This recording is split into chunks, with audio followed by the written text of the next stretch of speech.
The more you chase, the faster it runs. The less you need, the more you attract. Most people don't get rejected. They repel, and they don't even know why. It's not about charm, not about looks, not about how much money you make or how many compliments you can throw around. Real attraction is mental. It's how you think. It's the way you move through the world without needing approval, without broadcasting your intentions, without begging for attention. The people who get chased aren't the loudest, flashiest, or most flirtatious. They're the ones who don't flinch, who stay centered, who don't need you, but choose to stay anyway. They operate on a different level, and that level begins with a Stoic mindset. This isn't about dating tips or tricks. This is about becoming the kind of person others naturally respect, desire, and don't want to lose. Because you are complete. Because you are calm in chaos. Because you are not emotionally reactive. Most people get this wrong. They think attraction is about performance, being funny, being sexy, being available. But real pull doesn't come from trying harder. It comes from needing less. The less you rely on others to feel whole, the more magnetic you become. That's the paradox. That's Stoicism. In the insights that follow, we're going to break down exactly how this mindset works and how it reshapes your presence in any room, any relationship, any situation. And this time, we're taking it one level deeper. Victory Stoic is evolving. From now on, we're blending the raw clarity of ancient Stoic wisdom with modern psychology, insights from thinkers like Jordan Peterson, and real-world behavioral science. Why? Because the truth is multidimensional, and so is your transformation. If that resonates with you, pause for a second. Hit like, subscribe, share this video with someone who needs to hear this. And drop a comment below. Just type 1 if this topic hits you hard, or 0 if it's not quite what you're looking for. It helps us improve. And trust me, we read everything. This isn't surface-level motivation. This is self-mastery. The next few minutes might shake your mindset, but they'll sharpen your power. Let's get into it. Number 1. Stop trying to impress. The man who doesn't need to prove himself is the one they can't ignore. Waste no more time arguing what a good man should be. Be one. Marcus Aurelius. Nothing is more repellent than desperation. It's in the tone of your voice when you speak just a bit too fast. In the posture that leans in too much, laughs too eagerly, agrees too easily. It's in the apology hidden behind every compliment. It's the need to be liked. That need is visible, it stinks, and it pushes people away. The paradox of attraction, whether in dating, leadership, or social status, is that the more you try to impress, the more you signal that you're not worth impressing. The man who doesn't posture, doesn't advertise his worth, who walks into a room with the calm indifference of someone who's already validated, he is the one everyone watches. This isn't charisma. It's clarity. It's internal stability. Stoicism understood this 2,000 years ago. The Stoic doesn't seek approval because he knows approval is a drug, addictive, unpredictable, and ultimately unsatisfying. Seneca said, "The greatest obstacle to living is expectancy, which hangs upon tomorrow and loses today." But in modern life, we replace tomorrow with others' opinions. We wait for someone else to tell us we're enough. So we mold ourselves to be agreeable, charming, inoffensive.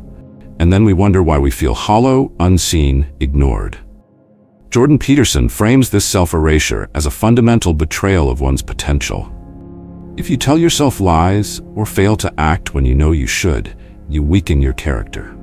When you try to impress someone by becoming who they want, you lie. Not just to them, to yourself. You distort your own essence to fit a projection you believe is more lovable. That distortion doesn't earn love, it earns contempt. People can smell inauthenticity. And what's worse, they may not know why they feel repelled. They just feel it. So you chase, they pull away. You try harder, they shut down. What began as an attempt to connect turns into self-sabotage. Take Matt, a 42-year-old mid-level manager in Ohio. Divorced 3 years ago, he re-entered the dating world with the classic approach. Be agreeable, be funny, be safe. He listened to what women said they wanted and tried to become that. He complimented constantly, texted back instantly, made himself always available, and yet he kept getting ghosted. After the 5th time it broke him. He assumed something was wrong with him, but the truth, he was too eager, too flexible. He gave off the scent of someone who had no internal spine. He projected neediness. And nothing kills attraction faster than that. It wasn't until he stopped seeking validation, started going to the gym, not to get approval but to regain discipline, started reading not to appear smart but to understand himself, that everything changed. He stopped trying to impress, and people began to notice him. From a psychological standpoint, the desperation to impress is tied to what's called external locus of evaluation, a concept from Carl Rogers, father of humanistic psychology. This means your sense of self-worth is dictated by how others respond to you. When you live like this, every interaction becomes a performance. You suppress anger to stay likable. You inflate achievements to seem worthy. Over time, you lose your core. You become a mirror, not a man.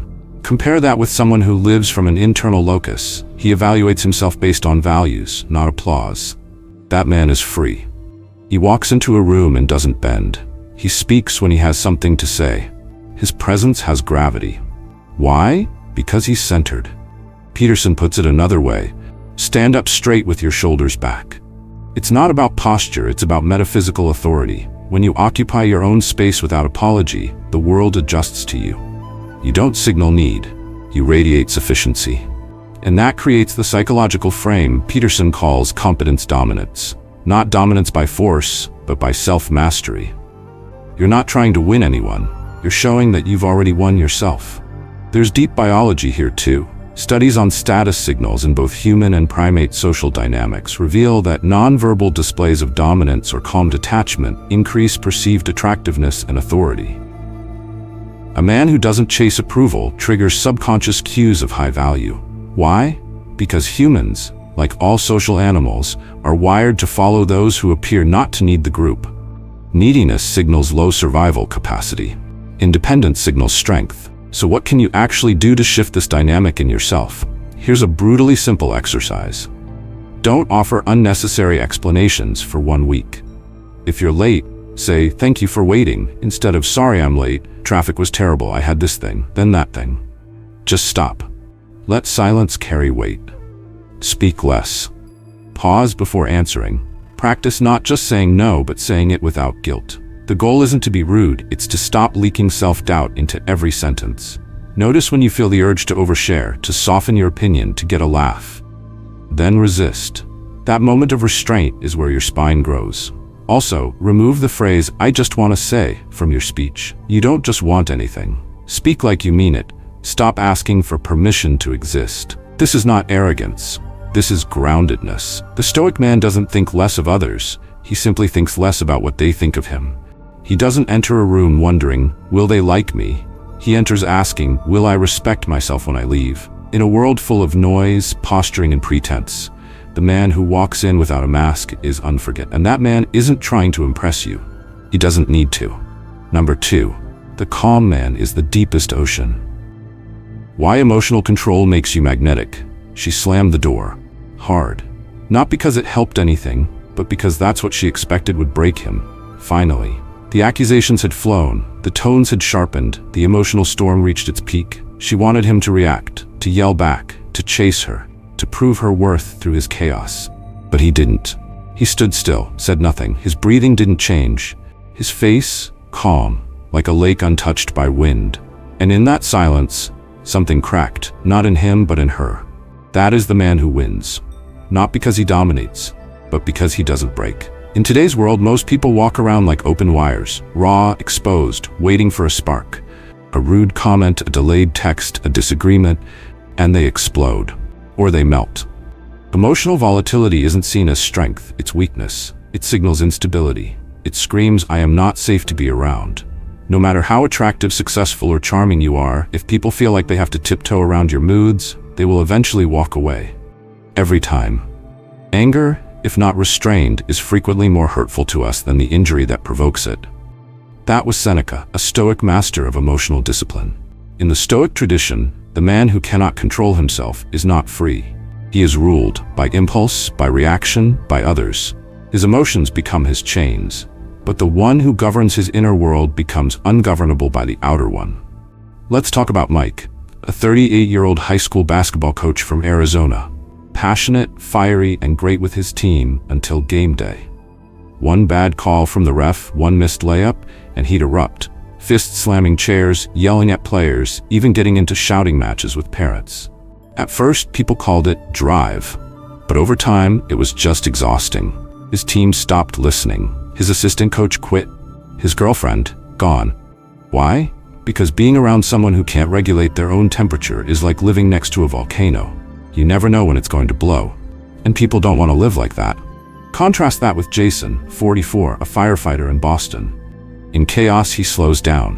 While others panic, he gives short, clear commands. In arguments, he listens first. When his partner lashes out, he doesn't escalate. He waits, responds, not reacts. His calm is not passivity, it's leadership. It's a presence that says, "You can count on me to be steady when things fall apart."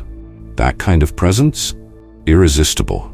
Jordan Peterson talks about this in his reflections on strength and emotional maturity. You must determine where you are going in your life, because you cannot get there unless you move in that direction. Random wandering will not move you forward.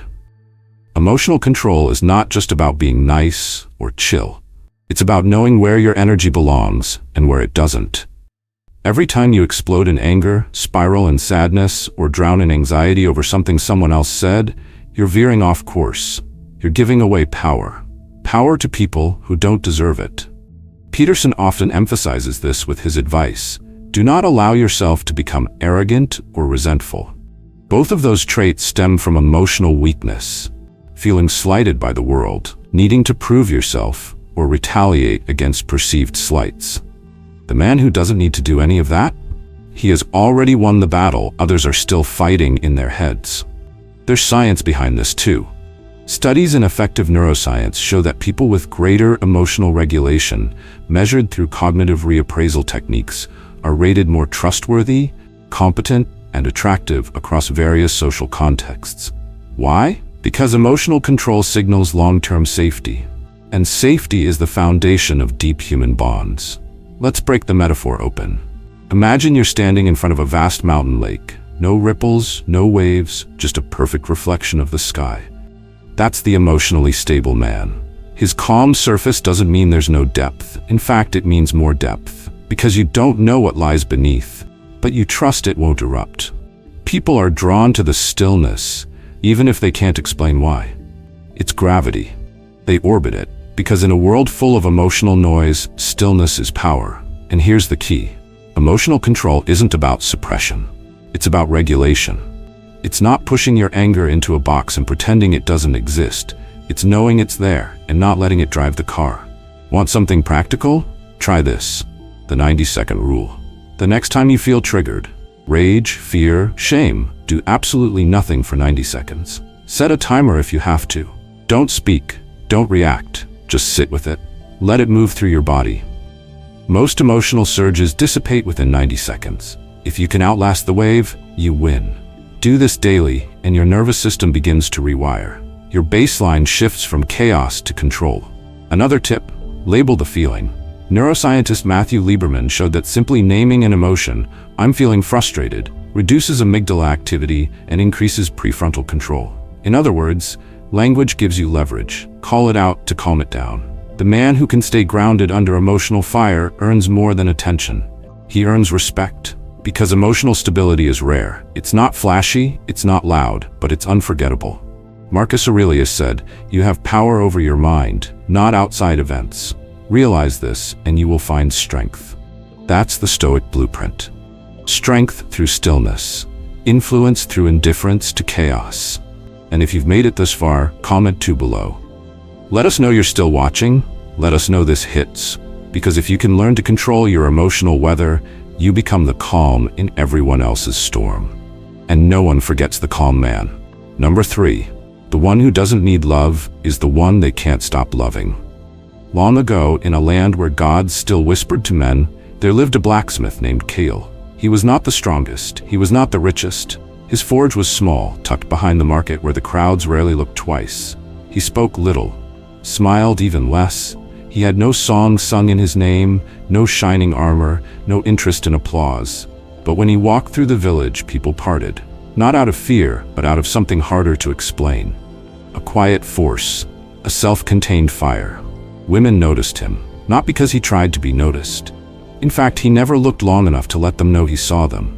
That was what made them stare. They wondered who he was, what he was hiding, why he didn't chase, why he didn't flirt. He didn't need to.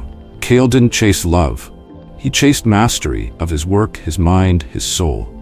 And the gods, they watched, because Cale carried the one thing that made a mortal rival the divine. He was enough, with or without worship. This is not just myth, it's reflection. Every generation has its Cales, men who refuse to be defined by whether or not someone likes them, who don't orbit other people's approval. And that, paradoxically, is what makes them magnetic. Because the human psyche doesn't crave those who need us, it craves those who don't. Psychology calls this non-neediness, and it sits at the core of emotional attraction. A 2008 study published in the Journal of Social and Personal Relationships found that people rated potential partners as more attractive when they demonstrated autonomy and self-sufficiency. Not because of arrogance, but because of the signal it sends. I won't collapse without you. Think about it. Who do we desire more? The person who texts 5 times in a row with, when we don't respond? Or the one who doesn't even blink? The one who wants us, but clearly doesn't need us? That is not coldness, that's gravity. We orbit what stands still at its center.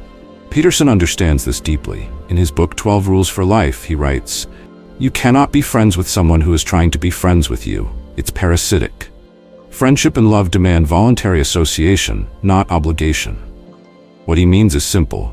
Real connection requires 2 whole people, not one person bending, begging, or becoming someone else just to be chosen. Cale the blacksmith knew this. When the merchant's daughter offered him favor in front of the crowd, he nodded once and returned to his fire. When a noblewoman tried to buy his silence with jewels and wine, he declined. Not with cruelty, but with detachment. Because what he wanted could not be given. It had to be earned, and that is what broke them. One by one, not because he rejected them, but because he never needed them to begin with. The modern equivalent? Chris, a 41-year-old software consultant in Seattle. After his divorce, he spent a year in therapy, not to fix himself for the next relationship, but to understand why he thought being needed meant being loved. He stopped chasing. He started climbing, hiking, boxing, reading. Not to become more interesting, but to become more himself. One day at a networking event, a woman named Jess approached him, sharp, beautiful, confident. She was used to being pursued. Chris listened, smiled once, asked a single question, and then turned to speak with someone else. She couldn't stop thinking about him. When they finally went on a date, she asked why he didn't call right away. Chris said, "I was busy." Not as a line, but because he was. And that truth, that his life was full without her, was what made her want to be part of it. Seneca once wrote, "A wise man is content with himself." The Stoic doesn't close off love, but he never lets love define him. He doesn't mold himself into what others want. He becomes who he is meant to be, and lets the world decide if it can keep up. Let's look at this through metaphor. Imagine a lighthouse. It doesn't chase ships, it stands still, anchored, constant. And because it does not move, others navigate by it. That's what non-neediness looks like. You don't have to be loud. You don't have to advertise your worth. You know your depth. Your presence is felt because it is grounded. But how do you become this? Try this. Go one full weekend without trying to be liked. In conversation, don't over-explain. Don't soften your opinions. Don't say yes to things just to be polite. When someone disagrees, let them. When silence falls, don't fill it. Your goal is not rudeness, it's neutrality. Observe how much of your speech is driven by the fear of being unliked, then cut it. Another tip, make a list of 5 things you genuinely enjoy doing alone. Not scrolling, not escaping, but building. Skills, knowledge, endurance. Do one every day for a week. Start replacing social validation with internal affirmation. That's how Cale was built. That's how lighthouses rise. Jordan Peterson would say, treat yourself like someone you are responsible for helping. That means not degrading yourself for temporary pleasure or fake connection. That means cultivating solitude, not loneliness, as your forge. Become the person you would want to follow. And then others will too. You want to be irresistible? Learn to walk through the world like Cale, head down, fire burning, unmoved by worship, unchanged by rejection. Because the man who needs no crown ends up wearing it. Number 4, discipline creates aura. Why the man of principle becomes unforgettable. Every woman has her own type, or so the story goes. Some want charm, others want mystery, some claim they fall for intellect, humor, or looks. But when you dig past the layers of preference and get to the psychological core, something strange happens. One figure appears again and again, even in stories where no one says it outright: the disciplined man. Soldiers, martial artists, athletes, men who live by a code. Why are they so consistently compelling? Because discipline isn't just habit, it radiates identity. And identity, when built with intention, creates magnetic force. Imagine Marcus, a 37-year-old Navy veteran from Colorado. He doesn't talk much. When he does, every word lands. His shirt fits because he treats his body like a temple. He doesn't drink on weekdays. His phone is on silent after 9 p.m. He trains at 6 a.m., rain or shine. He has no time to chase, he's too busy building. And yet people chase him. Not because he plays hard to get, but because he is hard to get. Not by strategy, but by standard. That right there is the psychology. Human attraction isn't just chemistry, it's pattern recognition. We are wired to detect and respond to predictability. Not in a boring way, but in a reliable way. A person who holds consistent habits, consistent behavior, consistent self-respect, is read by the brain as safe. That safety creates trust. And trust is the root of all long-term attraction.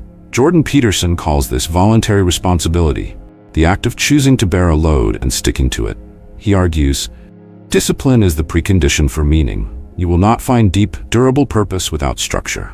The man without rules is always lost. The man with his own law, no matter how quiet, is seen as anchored in control and therefore deeply attractive. Let's go back to soldiers.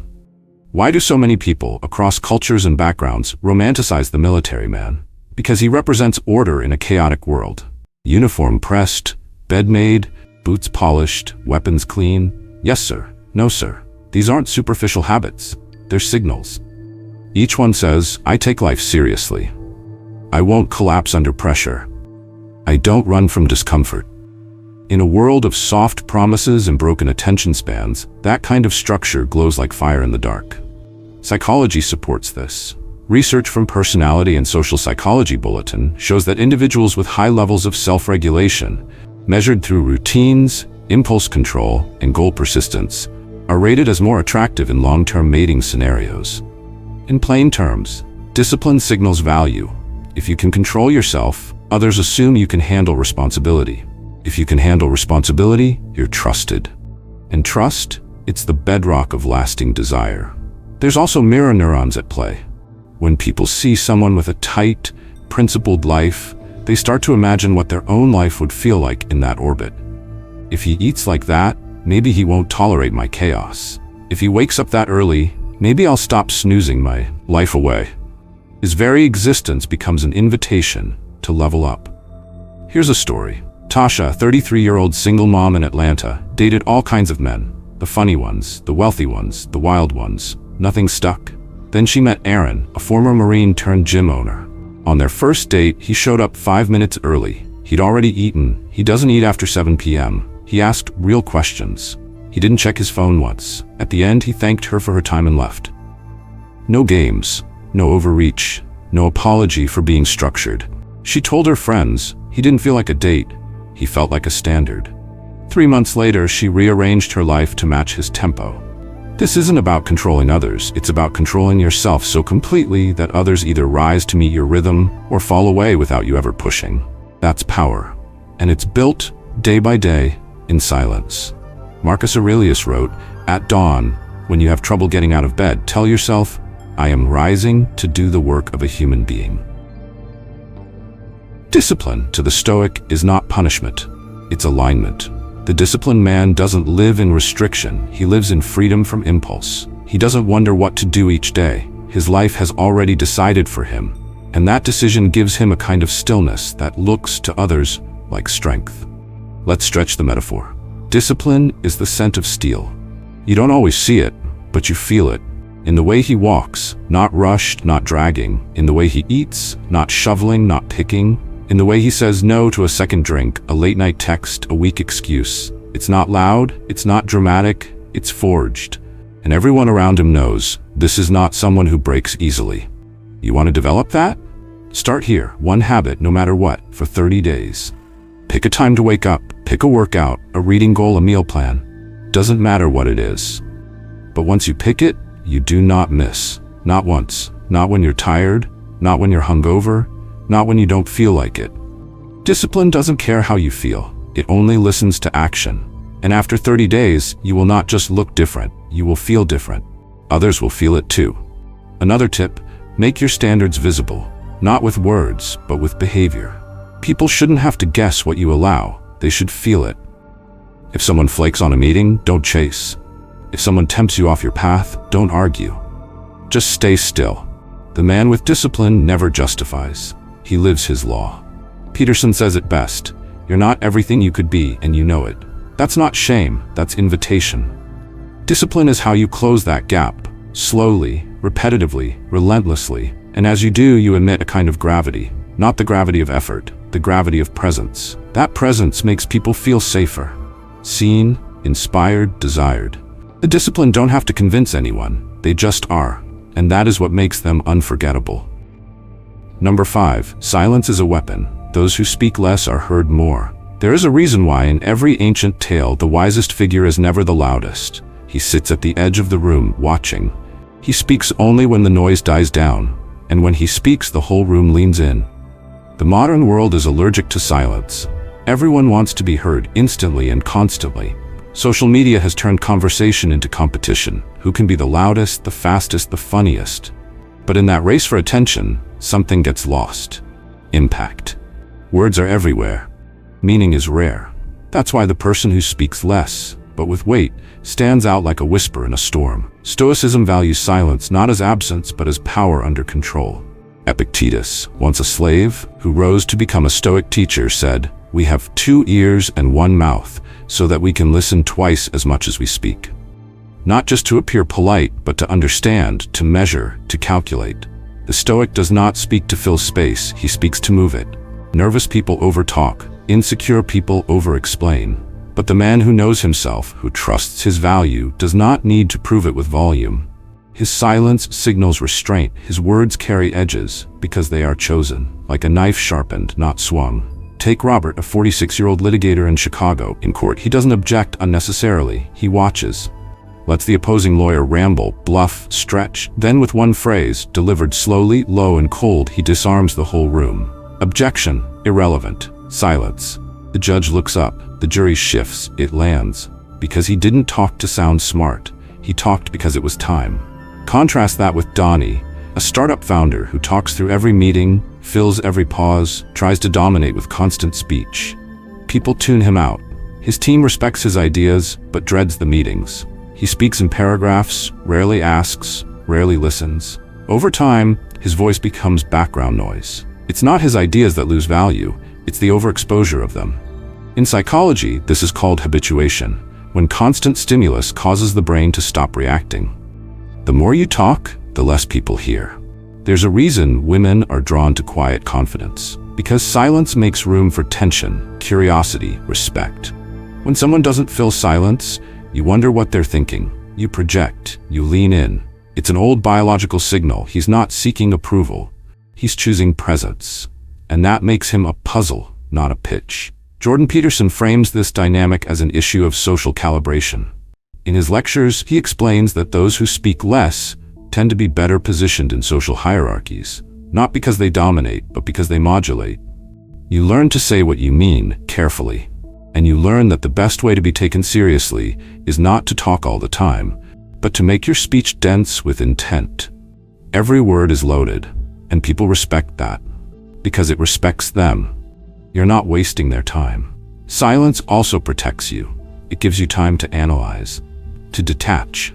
In arguments, the person who stays silent the longest usually wins, not through manipulation, but through stability. The one who speaks too soon often reveals too much, insecurity, desperation, lack of clarity. But the one who listens, watches, waits, he speaks last and cuts deepest. Here's a metaphor. Think of a sniper. He doesn't spray bullets. He lies still for hours, even days, observing, adjusting, waiting, and when he fires, it's precise, irreversible, final. That's what your words should be. Not scattered, not sprayed, selected. Want to train this? Try the pause technique. Before you respond to any question, pause for 3 seconds. Doesn't matter if you already know the answer. Get used to the silence. Let it stretch. Let the other person feel it. Then speak. You'll notice something strange. People begin to lean in more. They pay closer attention. Why? Because your speech now has gravity. Another habit: end more sentences early. You don't need to over-clarify. Say what you mean, then stop. Silence at the end of a sentence adds weight. It leaves space for others to digest. It also makes you unpredictable. People listen more closely when they don't know when you'll speak or what you'll say. Remember what Marcus Aurelius said: the more we value things outside our control, the less control we have. Speaking is an attempt to control perception. Silence is the confidence to let perception happen. Those who talk to be liked are rarely respected. Those who speak with purpose are remembered. If you're still watching, comment 5. The loudest man in the room might get noticed, but the one who speaks like a blade gets remembered. Number 6. Build yourself for you, not for applause. He didn't get in shape for compliments. He didn't learn philosophy to impress anyone at dinner. He didn't wake up at 5 a.m. to post a quote about discipline. He did it because something inside him refused to rot. Damon, 39, was once like everyone else, coasting. After a breakup that gutted him more than he liked to admit, he started running. First 1 mile, then 5. Not for her, not to prove anything, but because sitting still felt like surrender. Then came books: Marcus Aurelius, Viktor Frankl, Peterson. Then came the garage gym, the ice baths, the journal, the solo hikes. The rejection didn't disappear, but his need to be chosen by someone else did. This is the shift, the real one, where you stop asking, what would make them want me, and start asking, what kind of man do I refuse to live without being? We live in a world soaked in performance. Everyone's building their life to be seen, the curated Instagram body, the humble brag, the "I'm doing this for me" post that screams for validation. But true Stoicism flips that impulse inside out. The Stoic doesn't reject growth, he just refuses to do it for an audience. Epictetus wrote, "Don't explain your philosophy, embody it." In other words, stop telling the world who you're trying to become. Just become it. And not because it makes you more dateable, employable, or likable, but because excellence is your duty, because you live with you every day. And you either respect that man in the mirror, or you don't. Jordan Peterson echoes this with brutal clarity. Compare yourself to who you were yesterday, not to who someone else is today. That's the standard. Not envy, not attention, but trajectory, progress, quiet, consistent movement in the direction of who you're capable of becoming. It's a subtle but seismic shift. When you grow for praise, you chase. When you grow from principle, you anchor. The first path makes you reactive. The second makes you sovereign. Take Jay, 43, a paramedic in New Jersey. He doesn't look like much at first glance. No flashy clothes, no six-figure business. But he reads before every shift, trains jiu-jitsu twice a week, built a budget, stuck to it, paid off every cent of debt. No one claps when he turns down beer on a Tuesday. No one congratulates him for going to therapy. But you feel it when you meet him. Calm, sharp, grounded. He's not impressive, he's built, and that difference is everything.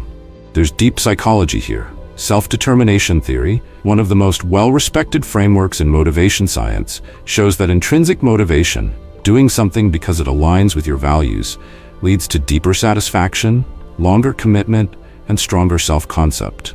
In other words, when you grow for you, you last. When you grow for them, you burn out. Women aren't blind to this difference. They know when a man's muscles are his mask. They can tell when he's quoting philosophy he doesn't live. But when a man sharpens himself from the inside out, not to impress but because he refuses to be soft, that's when attraction happens as a byproduct, not a goal. And that's when it lasts. Let's use an image. Think of an oak tree. It doesn't bloom to impress. It grows slowly, roots first, branches later. It survives storms, sheds leaves, stretches skyward without apology. People don't gather around it because it performs. They gather because it exists with strength. Want to step into this mindset? Start with the mirror rule. Every habit you commit to, ask yourself, would I still do this if no one ever saw it? If the answer is yes, keep it. If the answer is no, question it. Build habits that strengthen your respect for yourself. That's the foundation of all real power. Another tip, track your own progress privately. Not for Instagram, not for updates, just for you. One notebook. One line a day. What did I build today? Some days it's a workout. Some days it's patience. Some days it's saying no when you wanted to say yes just to be liked. That's real growth. Not flashy, but permanent. Marcus Aurelius said, "The only reward of virtue is virtue." You don't do it for what it gets you. You do it because it's right, because you're the one who has to carry your soul across decades of life. Make that soul sharp, steady, steel. Still watching? Drop 6 in the comments. Not for us, but so we know you're one of the few. The builders. The ones who don't need applause to evolve. The ones who build in silence, because they know they're worth the work. Number 7. Know who you are, and no one can shake you. There is a kind of power that doesn't come from muscles, wealth, or charisma. It doesn't need a microphone, a spotlight, or a loud opinion. It walks into a room and doesn't flinch. It stands at the edge of chaos and doesn't shift. It's the power of a man who knows exactly who he is. Not who he's supposed to be, not who others want him to be, who he is. This kind of man is rare, because most people are mirrors. They reflect whatever is around them. In a loud room, they get louder. Around angry people, they get aggressive. Surrounded by success, they feel inferior. Their identity is flexible, reactive, and constantly shaped by other people's approval or disapproval. But the Stoic is not a mirror, he's a compass. His direction does not shift with the wind. Epictetus wrote, "First say to yourself what you would be, and then do what you have to do." It sounds simple. It's not, because knowing who you are requires stillness, reflection, honesty, and the courage to accept the cost of not blending in. When you really know yourself, you will lose some people. You will confuse others, but you will never lose sleep wondering, was I fake today? Let's talk about Eli, a 45-year-old creative director in Los Angeles. He doesn't dress like the crowd. His boots are scuffed, his jacket older than his interns. He doesn't network aggressively. He doesn't say much in meetings. But when he does, everyone shuts up. He knows what projects he'll take, what ideas he'll kill, what values he won't bend. He's not for everyone, but the people who do work with him, loyal. Because his identity doesn't shift, it leads. Now compare that with Austin, 34, a marketing exec. Around clients, he's all polish and buzzwords. Around friends, he's a party guy. Around family, he's reserved, borderline fake. He adjusts constantly, trying to be liked by everyone, and in that process, he loses himself. His girlfriend says she never knows who he really is, because truthfully, neither does he. Jordan Peterson frames this as a failure of integrity. If you betray yourself, if you say untrue things, if you act out a lie, you weaken your character. You lose your soul. His point? Every time you shape-shift to be accepted, you chip away at your spine. And eventually, you forget what you were built for. Psychologically, this is called self-concept clarity, how well you understand and accept your core identity. Studies in the Journal of Personality show that people with high self-concept clarity have lower anxiety, better relationships, and more consistent motivation. Why? Because they're not spending mental energy performing, they're just being. That stillness is rare and strangely magnetic. It's why people are drawn to those who live by a code, even if they disagree with them. Think of iconic figures, whether it's a musician who never sold out, a fighter who never cheated, or a teacher who refused to sugarcoat. We respect them not for their success, but for their sameness. For the fact that in a world of noise, they stayed themselves. Here's an image. Think of a mountain. It doesn't explain itself. It doesn't apologize for being tall, for casting shadows, for not bending to storms. It's just there. Solid, ancient, unbothered. That's what a man with identity feels like. Not perfect, not arrogant, but unmoved. Want to build this? Start here. Write down your 10 non-negotiables, not goals, not dreams, principles. What you will and won't allow in your life, what you stand for, what you'd walk away from, even if it costs you approval. Keep that list close, review it weekly. That's your foundation, that's your spine. Second, stop explaining your choices. If you're not hurting anyone, you don't owe anyone a defense. Don't like drinking? Don't explain. Don't want to work weekends? Say no. Want to walk away from gossip? Walk. The more you justify who you are, the more you invite others to question it. Marcus Aurelius said, "Waste no more time arguing about what a good man should be. Be one." Identity isn't a slogan. It's a set of actions repeated with consistency. You know who you are by how you live, not how you label yourself. If this struck a nerve, it means there's a part of you that's tired of blending in. Good. Let it die. The world has enough echoes. Be a mountain. Let them come to you. Number 8. Master desire or be led like an animal. A man ruled by his cravings is not a man. He is a puppet, pulled by impulse, dragged by temptation, convinced he's choosing, when in truth he's reacting. And no one respects a man who can't say no to himself. In Book 6 of Meditations, Marcus Aurelius warned, "You have power over your mind, not outside events. Realize this, and you will find strength." But in modern life, we don't just fail to control outside events. We willingly submit to inside ones. Hunger, lust, comfort, ego. These things don't just live inside us, they command us, unless we fight back. Let's be blunt. Desire isn't evil, but it's dangerous when untamed. It's meant to be a spark, not the steering wheel. The Stoic does not kill desire. He controls it. He filters it through reason. Because what you want in a moment is almost never what you'll be proud of tomorrow. And mastery is not about what you feel, it's about what you choose despite feeling it. Take Tyler, 40, a married father of 2 in Texas. He works in sales, charismatic, confident, bored. One night on a business trip, he flirts with the bartender. Nothing major at first, then comes the drink, then the touch, then the regret. No one finds out. But inside? Something fractures, not because he's evil, but because he was weak in one moment, and that moment now owns him. That's how desire works. It whispers, just this once, and once is never once. Now take Aaron, 42, a gym owner in Ohio. Attractive, respected, approached often, but disciplined. When someone flirts, he smiles, says thank you, moves on. Not because he's cold, but because he made a decision before the temptation arrived. He decided who he would be before the moment begged him to be someone else. This is the power of pre-commitment. Jordan Peterson talks about this often. You're not your feelings. You're the thing that chooses how to respond to them. Most people think being authentic means following their passions. Peterson flips that. Real integrity is disobeying passions when they lead you to ruin. In psychology, this is called delay of gratification, the ability to resist short-term rewards for long-term gain. It's one of the strongest predictors of success in life, love, and leadership. The famous Stanford marshmallow experiment proved it. Kids who could wait grew into adults with better self-control, focus, and achievement. But here's the twist. They didn't wait because they were born stronger. They waited because they trained themselves to look beyond the now. That's what Stoicism teaches. Step outside your impulse, zoom out, and ask, what's the cost of saying yes to this urge? You want to be attractive, respected, dangerous in the right way? Control your hunger. Nothing is more intimidating than a man who clearly could, but clearly won't. Let's use a metaphor. Desire is a wild horse. Untamed, it tramples everything, your focus, your dignity, your relationships. But when broken and trained, it becomes transportation. It serves you. That's the Stoic ideal. You don't kill the horse. You ride it, with reins tight and eyes forward. Want to live this? First, practice daily restraint. Not massive, just enough to train the muscle.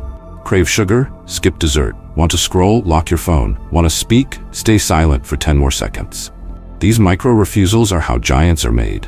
Each no sharpens your self-command.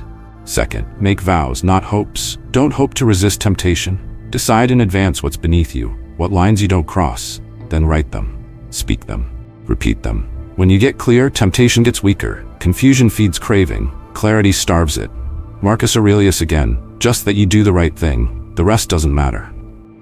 Let your behavior be a sword, clean, precise, unbending, not reactive, chosen. Conclusion, don't become someone they'll love. Become someone you respect. Most men spend their lives chasing shadows, approval, attention, validation. They bend, they beg, they perform. And at the end of the night, they still feel hollow because deep down they know none of it was real. What's real? Looking in the mirror and saying, I didn't fold today. What's rare? Being able to sit alone in silence and not feel like a ghost. This world rewards noise. It sells you tricks. It tells you to speak louder, dress sharper, smile wider, hustle harder, until you're a hollowed out version of yourself. But Stoicism doesn't care if you're liked. It cares if you're anchored. It doesn't reward charm. It rewards character. The kind you build when no one's watching.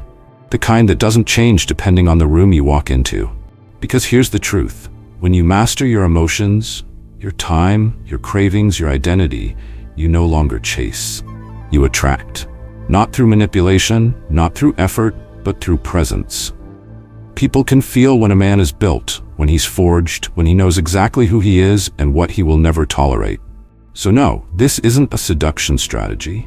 It's not a life hack. It's a law of nature. Be someone you admire, and everything else aligns. You won't need to chase people. The right ones will gravitate toward your gravity, and the wrong ones, they'll fall away on their own. Before you go, ask yourself one question. If no one could see your life, if no one could applaud, swipe, or praise, would you still live the way you live? If this message hit something deep in you, don't keep it to yourself. Like this video, share it, subscribe to Victory Stoic so you don't miss the next chapter, and most importantly, drop a comment. Write 1 if this video spoke to something real in you, or 0 if it didn't quite land. We read everything. Your feedback helps us sharpen the message. And if you've got a story to tell, of discipline, loss, change, self-respect, drop it in the comments. That's not just noise to us. That's fuel. Real men learning from real men. Thank you for watching. Thank you for thinking. Now get back to building. The world doesn't need more noise. It needs more you.